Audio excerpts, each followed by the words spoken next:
Samuel Hayes thought he'd seen the worst stuff people could do to each other during the war, but nothing got him ready for what he found tied to his fence one chilly Wyoming morning. The marks from ropes on her wrists showed a story he didn't want to believe. A 16-year-old girl passed out, left like forgotten farm animals on his land.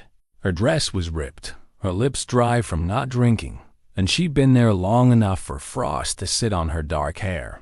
Samuel knelt next to her, his rough hands shaking as he cut the rope. He'd lived alone on this ranch for 20 years, and now this happened. The girl moved as the ropes came off, her eyes popping open, scared like a trapped animal. She scooted back, saying, "Don't touch me." But Samuel had already seen the bruises on her arms and how she leaned to one side. Someone had hurt this kid before leaving her. His jaw got tight as he remembered his own tough childhood.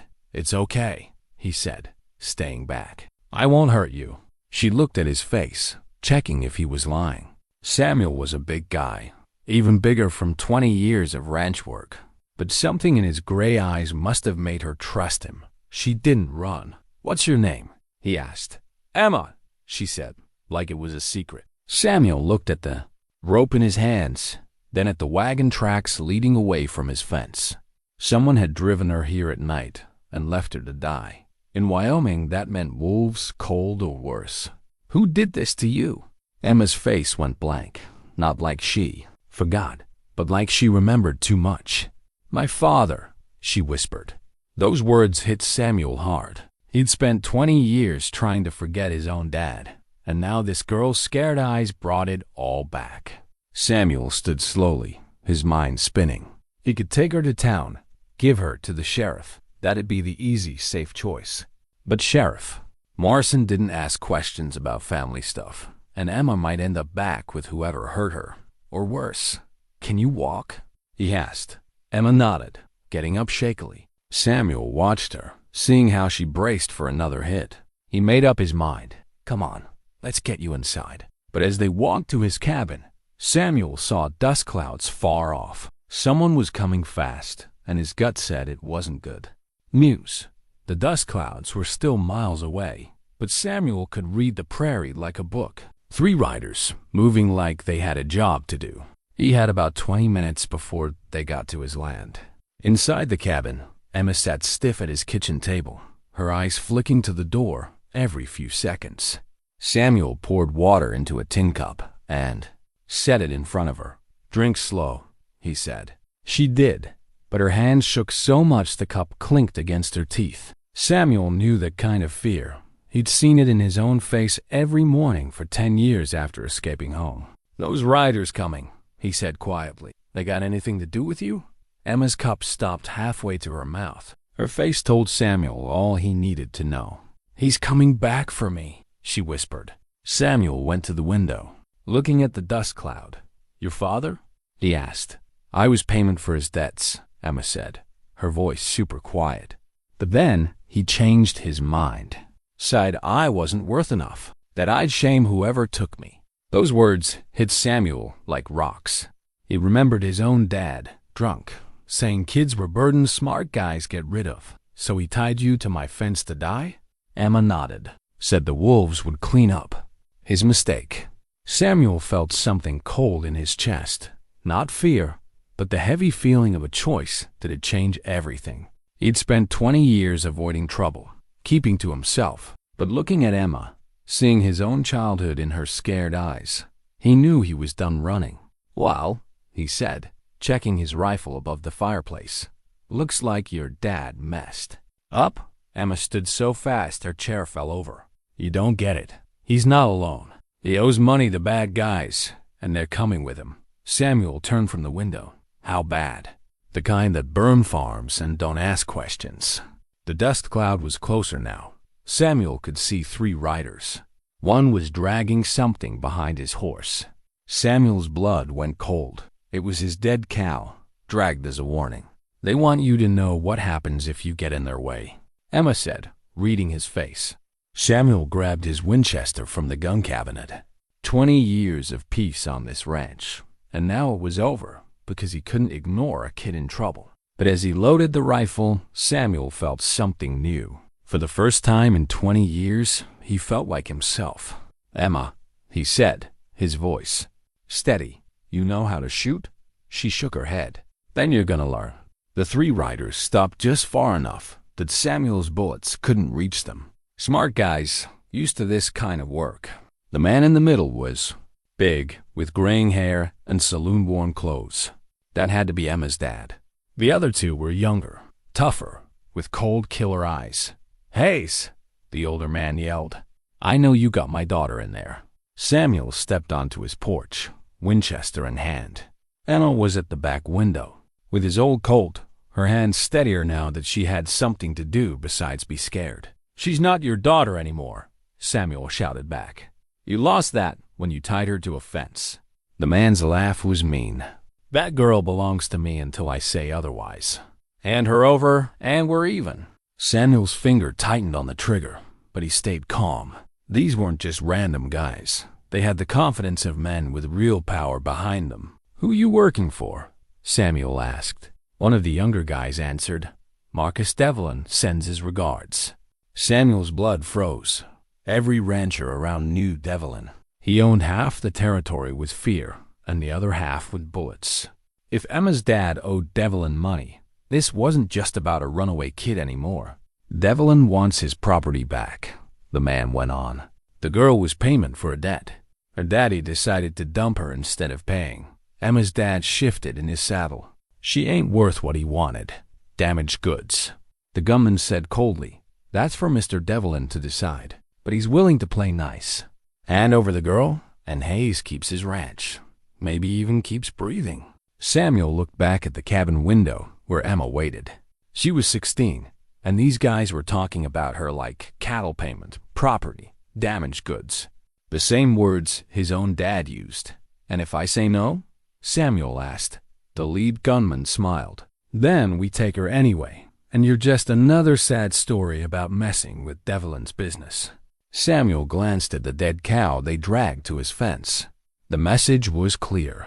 Devlin had men, money, and a reputation that ruled this territory for 5 years. But Samuel noticed something. They were talking, not shooting.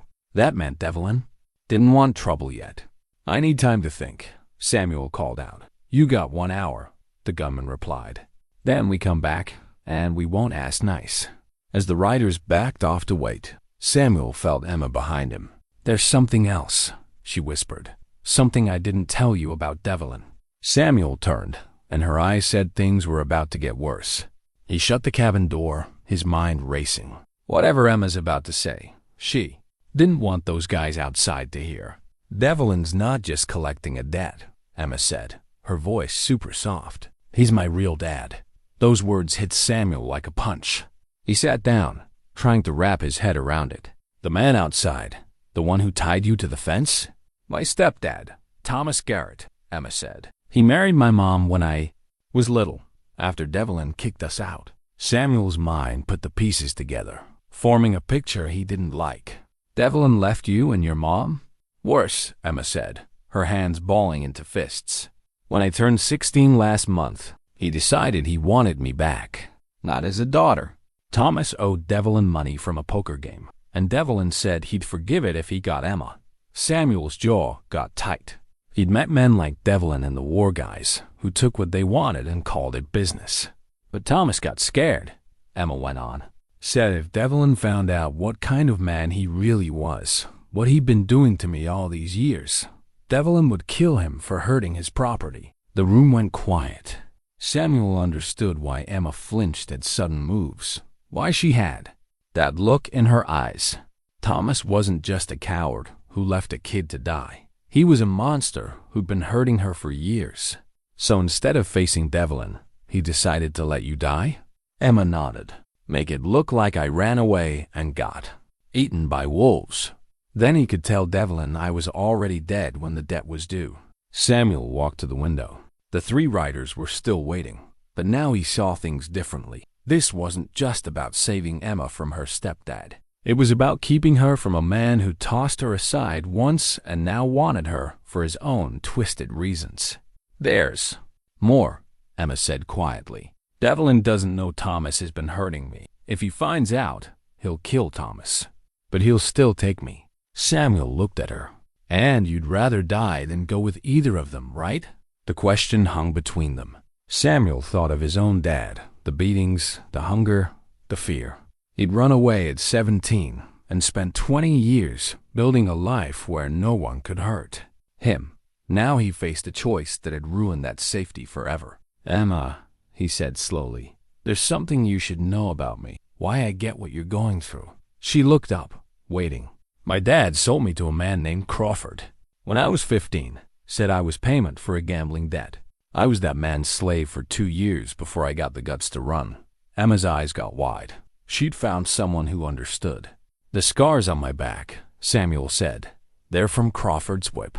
I've lived alone for 20 years, because I swore no one would control me again. Outside, one of the riders yelled, "Time's almost up, Hayes." Samuel looked at Emma, seeing his own past in her scared eyes.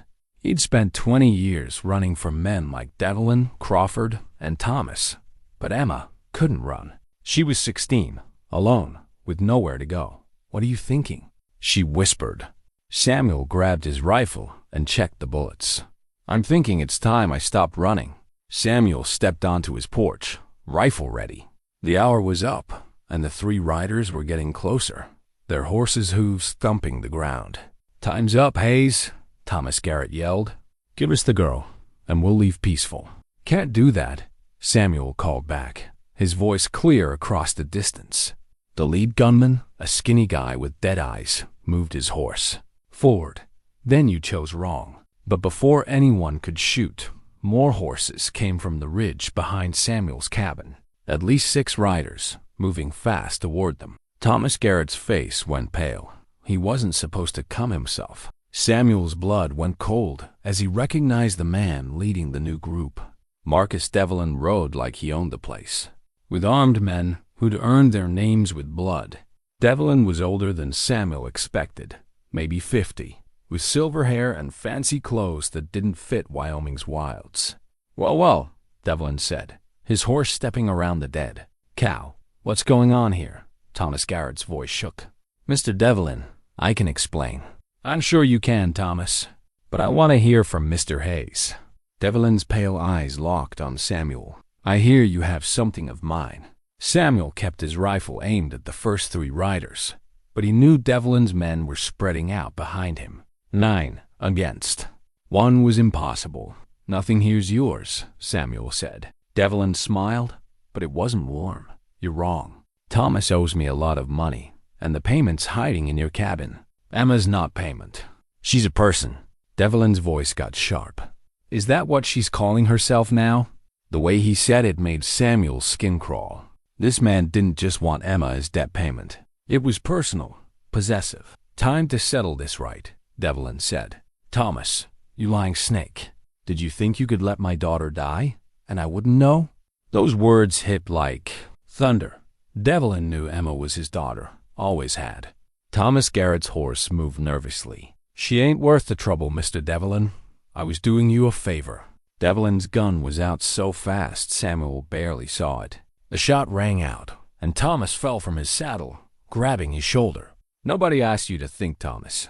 Samuel's mind raced. Devlin shot Emma's stepdad for trying to kill her, but his cold eyes said this wasn't kindness. It was ownership. "Now," Devlin said, putting his gun away, "let's talk like grown-ups. I want my daughter back, Mr. Hayes, and I'm willing to be nice." From inside, Samuel heard glass break. Emma was running. The sound of her crashing through the back window made every man grab their guns. Samuel turned toward the cabin, torn between helping Emma escape and facing 9 armed men. "Find her!" Devlin yelled. 3 riders spurred their horses around the cabin. Samuel made his choice. He dove off the porch as bullets hit the wood where he'd stood, rolling behind the water trough as shots flew over. His rifle fired twice, dropping one of Devlin's men and knocking another off his horse. But the odds were still bad. "Enough!" Devlin's voice stopped the shooting. "I want her alive, you fools." The gunfire stopped, leaving only the groans of hurt men and nervous horses. Samuel hid behind the trough, thinking fast. 7 men left, including Devlin. His rifle had 3 bullets. "Hayes," Devlin called. "This is pointless. She can't outrun horses, and there's nowhere to hide out here. Give up, then I'll let you live." Samuel peeked around the trough. 2 of Devlin's men were sneaking up on both sides. They'd trap him soon. "What do you want with her?" Samuel yelled. "She's my blood, my responsibility," Devlin said, like he'd never been told no. "I messed up 16 years ago, letting her mom take her. I won't mess up again." Samuel heard horses coming back. The riders chasing Emma were returning. They'd either caught her or lost her trail. "Boss," one called, "she's hiding in the rocks behind the ridge, but she's got a gun and knows how to use it." Relief hit Samuel. Emma had reached the rocky spot where he'd learned to shoot 20 years ago. It was good cover, with clear views all around. She could hold out for hours. "Stubborn girl," Devlin muttered. "Just like her mom." Samuel saw his chance. While Devlin was distracted, he ran from the trough to the cabin, bullets chasing him. He made it to the corner, breathing hard. "You're just delaying things, Hayes," Devlin called. "I got 20 more men an hour away. When they get here, this ends bad for everyone." Samuel believed him. Devlin could make this a siege, and Emma would run out of bullets or water. But something in Devlin's voice said he didn't want to wait. "Why not let her go?" Samuel shouted. "You ditched her once. Why is she so important now?" The silence lasted so long Samuel thought he'd gone too far.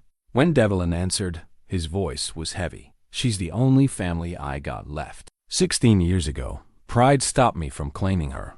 I won't make that mistake twice." Samuel felt sick. This wasn't about debt or business. Devlin regretted abandoning his daughter and now wanted to own her completely. From the rocks, Emma's rifle fired once. A man cursed, hitting the ground hard.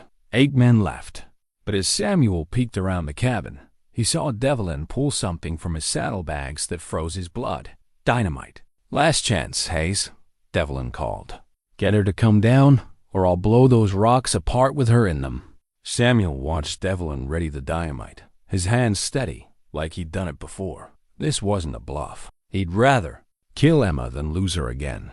"You got 1 minute to talk sense into her, Hayes," Devlin said, lighting the fuse. Samuel made the hardest choice of his life. He stepped out, hands up, rifle on the ground. "Emma," he shouted toward the rocks, "come down." Her voice came back, strong and defiant. "I'd rather die up here." "No," Samuel yelled, his voice breaking. "Listen, there's another way." The fuse burned. Maybe 30 seconds left. Samuel's mind raced through every option, every chance to save the girl who'd reminded him what it meant to protect someone. Then he saw it, the one thing Devlin hadn't thought of. "Devlin," Samuel called, "you throw that dynamite. You'll never know the truth about what Thomas did to her." The fuse kept burning, but Devlin's eyes got sharp. "What truth? Why do you think Thomas wanted her gone? What's he been doing to your daughter for 6 years? Samuel saw Devlin's face change, horror sinking in. His hand moved toward the dynamite, but it was too late to stop the fuse. Time slowed. Samuel ran at Devlin, tackling him as he tried to throw the dynamite away from the rocks. They crashed together, the lit stick flying from Devlin's hand. The explosion shook the ground but blew up harmlessly in the open prairie, dirt and debris falling everywhere. When the dust cleared, Samuel stared down Devlin's gun barrel, but Devlin's eyes were on Thomas Garrett, crawling away, holding his shot shoulder. "Thomas," Devlin said, voice deadly quiet, "come here." What happened next was quick and brutal. Thomas died knowing why, and Devlin's men watched their boss kill a man without blinking. But then Devlin did something surprising. He looked at the rocks where Emma hid and called out in a voice Samuel barely recognized. "Emma, I'm sorry." The words carried like a prayer. "I'm not coming down," Emma yelled back. "I know," Devlin said, "and I'm not asking you to." He got on his horse, looking older than before. "Hayes," he said quietly, "she's not safe while I'm alive. Men like me don't change." He paused. "But men like you do." He pulled a thick envelope from his coat and tossed it to Samuel. "There's enough money to take her far away. Start over where I'll never find you." "Why?" Samuel asked. Devlin looked at the rocks one last time. "Because 16 years ago, I failed to be her dad. Today, you didn't." He rode off with his men, leaving Samuel with silence and a heavy gift. Emma came down from the rocks an hour later. They buried Thomas Garrett without a fuss and packed what little they had. By sunset, they were headed to Colorado, toward a future they couldn't have dreamed of that morning. Behind them, the Wyoming prairie stretched wide and empty, keeping its secrets in the growing dark.